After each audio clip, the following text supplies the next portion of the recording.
Pada 24 Februari 2022, Rusia menginvasi negara tetangganya Ukraina yang lantas memicu konflik terburuk di Eropa itu sejak Perang Dunia II. Sebelumnya, selama berminggu-minggu ada banyak spekulasi tentang niat Rusia Presiden Vladimir Putin yang menumpuk pasukan besar-besaran di perbatasan. Dan sesaat sebelum pukul 6 pada 24 Februari 2022, Rusia mengumumkan operasi militer di Ukraina. Seperti dilansir dari AFP dalam pidato televisinya, Putin mengatakan dia bertujuan untuk mendemilitarisasi dan mendenazifikasi Ukraina. Dia mengulangi tuduhannya yang tidak berdasar bahwa pasukan Ukraina sedang melakukan genosida di wilayah pro-Rusia yang memisahkan diri di timur.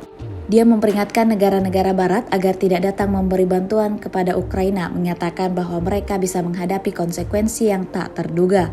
Menteri Luar Negeri Ukraina Dmytro Kuleba menuduh Putin meluncurkan invasi skala penuh.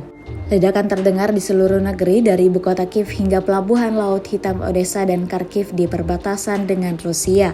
Dalam beberapa jam, penjaga perbatasan Ukraina mengumumkan bahwa pasukan darat Rusia yang didukung oleh tank dan alat berat lainnya telah menyeberang ke Ukraina dari utara, selatan, dan timur.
Download Tribun X sekarang, menghadirkan lokal menjadi Indonesia.